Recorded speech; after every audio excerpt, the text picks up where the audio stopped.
If I could have your attention here in the Media Center, we'll continue on with today's media availability. And we're joined by Clint Bowyer, driver of the number 14 Carolina Ford Dealers Ford for Stewart-Haas Racing, and NASCAR Hall of Famer Mark Martin, who your car is actually being honored by Clint Bowyer this week. And let's start with you, Mark. What's it like to see that 14 car in your colors out in Graff?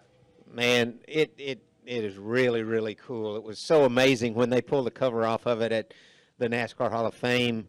The first thing I thought of was the setup that I ran in that old car and how it was pretty much unbeatable at Darlington. And Clint's a man to take it to victory lane, but I don't want to lose sight By the way, we do have that setup in the car. You better change I it. sure hope it was a good one. I don't want to lose sight of the fact that there are several things that are really important to me. One is a friend of mine from Batesville, Arkansas, decided he wanted to be a car owner and got started and built a late model and built a Xfinity car, and his name was Bill Davis, and that was he was the owner of that car, who went on to win the Daytona 500 and I think the Southern 500 as well. That's really important to me because the history is what it's all about, and that's that's something that's really special. So I didn't want to lose sight of that fact. And that the Carolina Ford Dealers was the first sponsor that I had an opportunity to really do a big marketing program.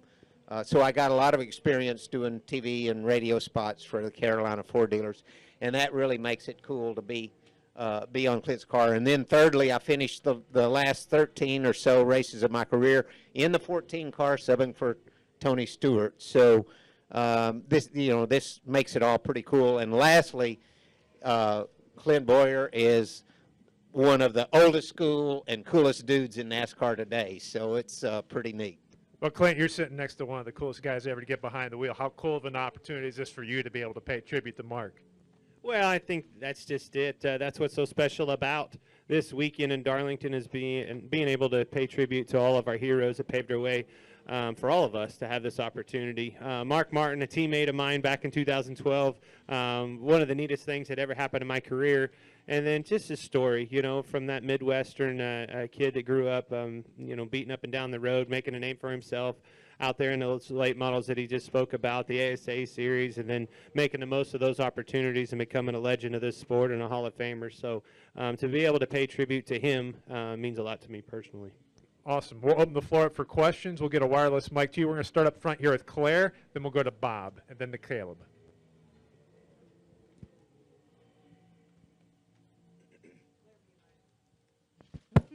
Claire B. Lang, Sirius XM NASCAR Radio. Clint, your first thoughts when you watched Mark Martin race, or what do you thought about his racing style as you grew up and came in the ranks of NASCAR?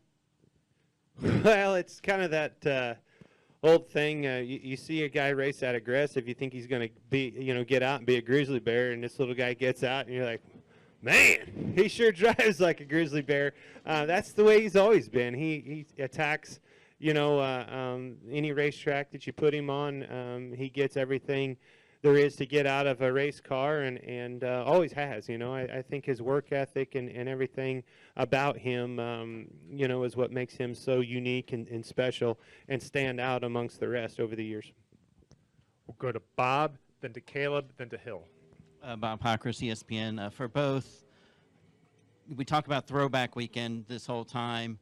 Can you race the way you all raced back in, Mark, like back in the 90s, and Clint, maybe compared to when you started racing, or with double file restarts and the way the track has changed? Is it still kind of new school racing with old school paint schemes? I believe it's new school racing with old school paint schemes. The importance of the throwback weekend here that they have at Darlington is really showing respect for the legends of the sport. The racing is it's just moved way past back in that day. The double file restarts are really pretty chaotic and insane. And the cars, they are so fast. and the pavement here is so much better than it was back then. It's amazing that these guys can run around this place. It always was. It's still amazing that they can, but the speed of the cars today, that additional 2 or 3 seconds a lap that they run now makes it, more difficult and probably hairier than ever. So I think the race will be incredible. I did some double file restarts here, and certainly wasn't my favorite thing to do. So I enjoy watching them, but I didn't enjoy doing them. Yeah, I certainly wasn't around in 1989, when this paint scheme was on the side of Mark's car. But just in my tenure being in this sport, the evolution of the cars is just so much further than when I started. I mean, you used to have to manage tires, your equipment, all these things to manage a race, to get the most out of any given weekend, let alone a track as unique as Darlington. And now it just seems like, with the tires, with the equipment, with everything, the way it's evolved, it's almost a qualifying lap, drive it as hard as you can every single lap, and the car, the equipment will take it. So definitely different than the way it was even 10, 12 years ago when I started. Go all the way back to Caleb, then over here to Hill. Caleb Whistler, KickingTheTires.net. Clint, how has your approach to stage racing changed since the beginning of the year to accumulate as many points? And Mark, how would you approach accumulating as many points in stage racing?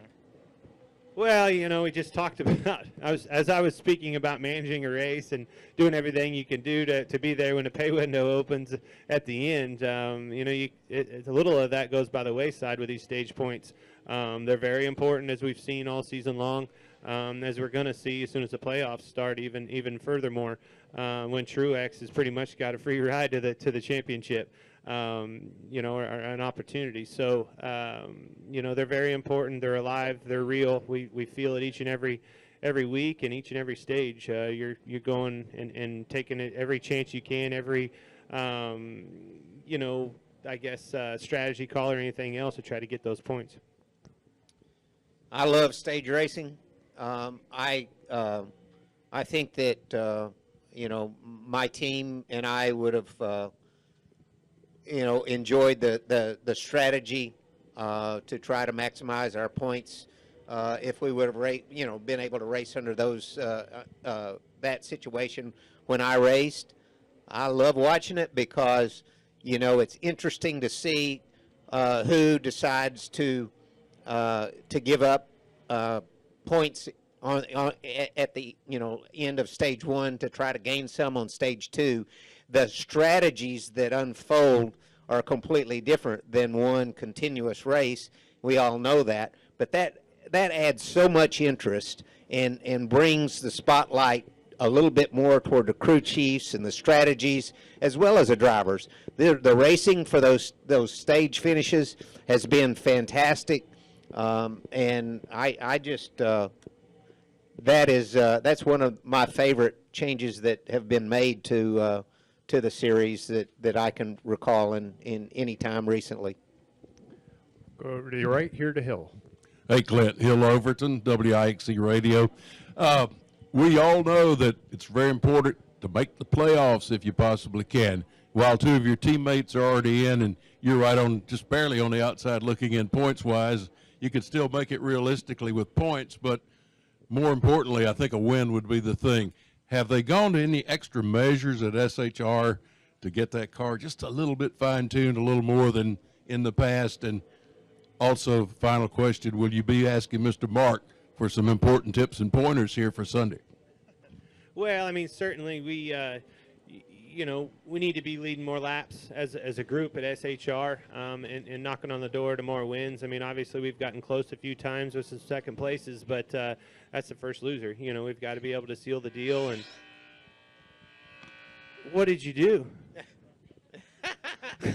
But, as I said from the beginning of the year, it's all about, winning our first race. We haven't been able to do that. I'm focused more on that. I care more about that.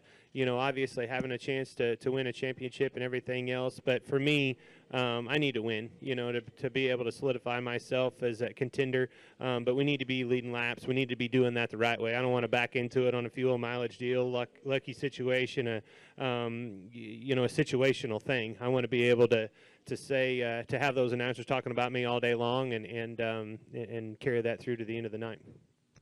Do you have any additional questions for Clint or Mark? Well, gentlemen, thanks for taking the time to come in today, and good luck this weekend. Thanks, guys. Thanks, Mark. Hey, it's good to be here. Can't wait. He drove himself here, too, by the way. Can't wait for Sunday. Hey, I just want to tell everybody here, it's really, really good to see old faces. I keep up with all of you guys on social media, but it's pretty cool to see everybody in person.